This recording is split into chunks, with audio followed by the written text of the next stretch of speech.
Good morning. সকাল সকাল আমি আজকে রান্নাঘরে ঢুকেছি ব্রেকফাস্ট বানাতে, আর বানাচ্ছি কি দেখো, rice paper pizza. Hello and welcome to ঘরে বাইরে উইথ অদিতি। বন্ধুরা কেমন আছো তোমরা? আশা করছি তোমরা সকলে খুব খুব খুব ভালো আছো। আমি আমার জন্য বানাচ্ছি, এই ম্যাও ম্যাও করছে, আমার জন্য বানাচ্ছি এইটা, সুব্রতর জন্য এরকমই বানাবো উইথ ব্রেড। আমি আর ব্রেড খাবো না, তাই আমি রাইস পেপার দিয়ে বানাচ্ছি। এটা হয়ে গেছে রেডি।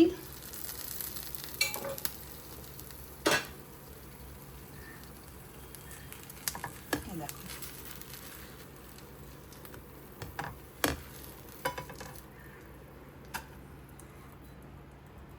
এটা আমার ব্রেকফাস্ট আজকে একটু অন্যরকম কিছু খেতে ইচ্ছে করলো। সুব্রত আমাকে প্রথমে বললো আমি ব্রেড পিৎজা খাবো। আমি আমার জন্য রাইস পেপার দিয়ে বানালাম। এখন সেটাকে টেস্ট করে এত ভালো হয়েছে, সুব্রতর জন্য আবার বানাতে হলো। দেখো, আচ্ছা এটার রেসিপি না আমি পরে দেবো। সকাল সকাল আর ক্যামেরা ফিক্স করে মানে সব কিছু রেডি করতে পারিনি।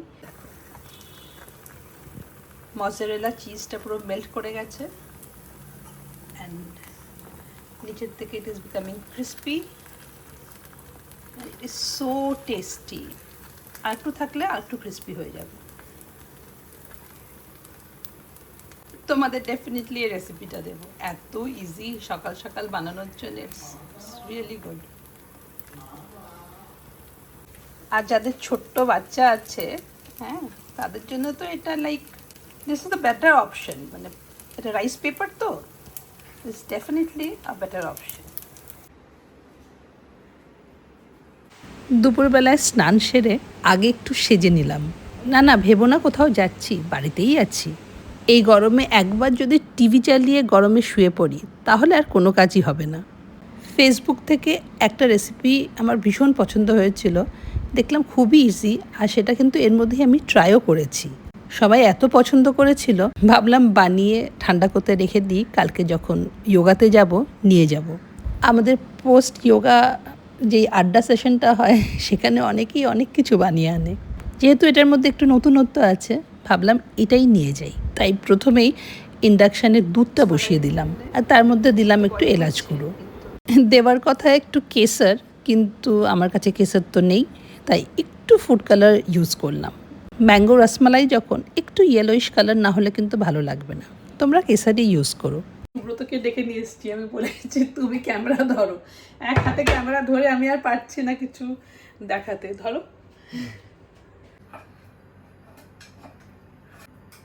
আমগুলো ভালো আছে। হ্যাঁ আমগুলো ভালো, আমি একটা খেয়ে দেখেছি, খুব মিষ্টি। মিষ্টি না ভালো, গাছ পাকা।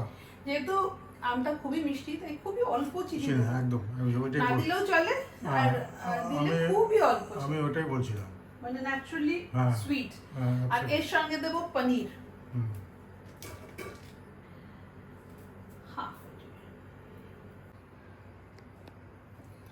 এই যে ম্যাঙ্গো অ্যান্ড পনির, আর একটু চিনি এখন এখানেই দিয়ে দিচ্ছি, অ্যাডিং লিটল সুগার। আমি আরেকটু মানে আম দেবো, কিন্তু এখন এইটুকু করে নিই, তারপরে আরেকটু আম দিচ্ছি।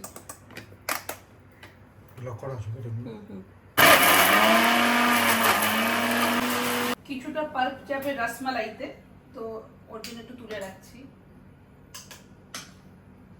এটা ওই দুধটার মধ্যে দেবো। কি অবস্থা দেখো, রান্নাঘর থেকে এখানে চলে এসেছি, এখানে এসি চালিয়ে বসেছি, বুঝেছো? এত গরম, আমি একদমই টিকতে পারছি না এখন রান্নাঘরে। আর আমার রান্নাঘরটা ভীষণ ছোট। এই যে পাল্পটা দেখলে আমি যে বানালাম, সেটাকে ডাইরেক্ট তুমি ওই কড়াইতে দিয়ে দিলে এর ময়েশ্চারটাকে বের করে দিতে হবে, শুকিয়ে যাবে। এর মধ্যে চিনি দেওয়া ছিল, আর দেবো এই হাফ কাপ সুজি। এটাকে শুকাতে হবে। পনির তো এর মধ্যে ছিলই, ওই এর মধ্যে না, পাল্পের মধ্যে তো পনির আছে। খোয়া কিছু দরকার নেই, না খোয়া জাস্ট পনির, সিম্পল। সুব্রত বলছে তালের যে ক্ষীর হয় সেরকমই, অনেকটা সেরকমই, শুকিয়ে নিতে হবে। ওর কনসিস্টেন্সিটা সাড়ে ক্ষীরের মধ্যে শুধু এটা থাকে না, তোমার সুজি টুজি থাকে না, এটা তো তোমাকে সুজিটা দিতে হবে। কনসিস্টেন্সিটা এরকমই, কনসিস্টেন্সি অ্যান্ড ফ্লেভার আরোমা। এটা যে আমার কি লাভ হয়েছে না এখানে নিয়ে আসা, বাবা এখানে তো অয়েল ফয়েল কিছু নেই, তাই জন্য আমি এখানে ঘরের মধ্যে বসে করে নিতে পারছি।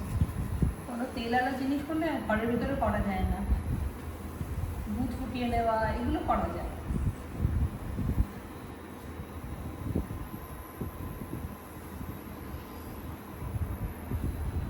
এতটাই শক্ত করে নিতে হবে যাতে এটা দিয়ে ওই ঠান্ডা হয়ে গেলে বলস বানাতে পারে, ফর্ম করতে পারে। হ্যাঁ। আজকে সাজগোজ কি এই ইয়ের জন্য, রান্নার জন্য নাকি? আরে আমি ভেবেছিলাম কুকিং চ্যানেলে কি সুন্দর সেজে গুজে শাড়ি পরে রান্নাঘরে যেরকম আমি গেছিলাম না জি রান্নাঘরে, ওইরকম বেশ সেজে গুজে হ্যাঁ করবো। ও মা, একটু খোপা টোপা বেঁধে ঢুকেছি, যা গরম, এখন সাজ মাথায় উঠেছে। না, ওটা তুমি এখানে করলে তো ইট ইজ স্টিল পসিবল। এখনো ঠান্ডা হচ্ছে না, কি বলবো। খুব শখ করে সেজেছিলাম। না, ভালো করেছো। মাসি আমাকে জিজ্ঞেস করছে তুমি কি কোথাও বেরোচ্ছ, আমি বললাম না ভিডিও করবো ভিডিও করবো। হাঁপিয়ে গেছি, একটু স্লো করে দিই। দেখো হয়ে গেছে, প্রায় হয়েই গেছে। এটা ঠান্ডা হয়ে গেলে তারপরে একটু বলস বানাবো। তোকে কাজে লাগিয়ে দিয়েছি, আমি বলেছি ছোট ছোট বলসগুলো বানিয়ে স্টিমারে রেখে দাও। সুব্রত একদম মানে মিষ্টির দোকানের লোকের মতন কাজ করেছে, ছোট্ট ছোট্ট ছোট্ট ছোট্ট। আজকাল সিঙ্গারাগুলো দেখেছো, দাম এক রেখেছে, সাইজগুলো ছোট ছোট হয়ে গেছে। আজকাল মিষ্টির দোকানে যেরকম হয়ে গেছে না, দাম না বাড়িয়ে সাইজ ছোট। এখন যেমন তোমার সুব্রত ঠিক সেরকম কাজ করেছে, দেখো কইটু কইটু গোল্লা। তোমার যেমন এখন আগে যেমন কোনো কিছু 300 গ্রাম যেত, হ্যাঁ এখন সেটা হচ্ছে 295 গ্রামস। হ্যাঁ, এটা হচ্ছে হ্যাঁ, দাম এক। কিন্তু একই রকম সাইজ করছে কিন্তু সুব্রত। এগুলোকে এবার স্টিম করব আমরা, সেই জন্য স্টিমারে গোলগুলো বানিয়ে রাখছি। অনেকটা হয়েছে, হ্যাঁ অনেকগুলো হয়েছে। 50টার মতো হবে না? স্টিম হয়ে গেছে, এবার একটু ঠান্ডা করতে দিয়েছি। এবার এটার পালা। এবার দিলাম একটু কনডেন্সড মিল্ক। আমি কিছুটা কনডেন্সড মিল্ক আর অল্প একটু চিনি অ্যাড করেছি। মিষ্টিটা যে যার নিজের টেস্টের মতনই করবে।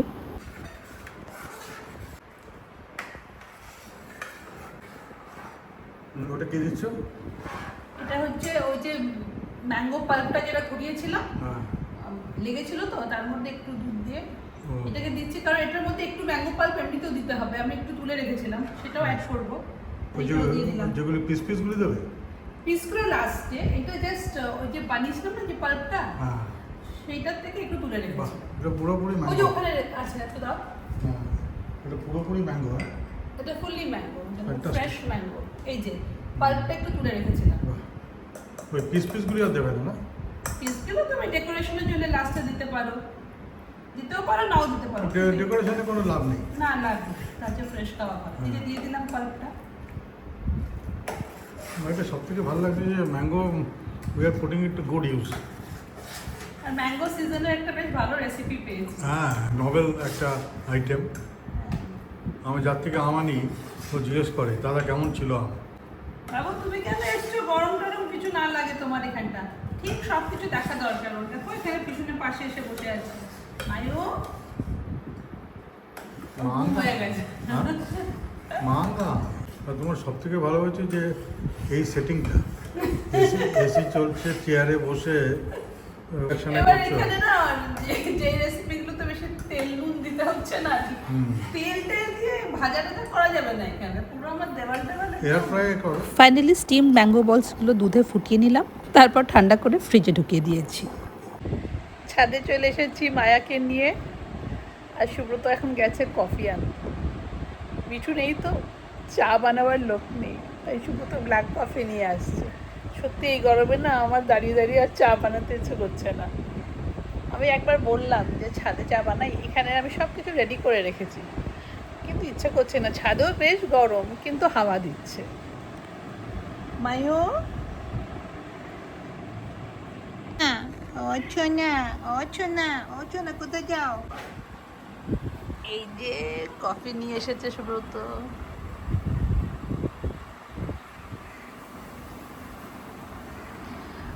ওকে ওইদিকে ব্যালকনিতে দিয়ে দিয়েছি।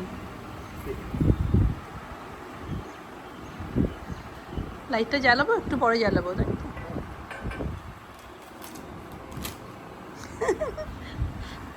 সঙ্গে মুড়ি এসছে, মুড়ি, ঝালমুড়ি। কফি টফি খেয়ে ছাদে কিছুক্ষণ বসলাম, তারপর মায়া আমাদের জানিয়ে দিল ওর ডিনার টাইম হয়ে গেছে। যাচ্ছে কোন বেবিটা বাবার কোলে যাচ্ছে নিচে, চলো চলো চলো। ওলে বাবা, ডিনার করবে বলে এখন বলছে যাবে। দেখো দেখো কে যাচ্ছে, ও মা, সাউ সুইট। ও মামা, চলো। যতক্ষণ মায়া উপরে থাকে আমরাও ততক্ষণ উপরে থাকি। মায়াও চলে গেল নিচে, আমি এখন জিনিসপত্র গুছিয়ে নিচে চললাম। চলো তাহলে, তোমাদের সঙ্গে দেখা হবে আবার একটা নতুন ব্লগে। Chill then, bye bye and take care.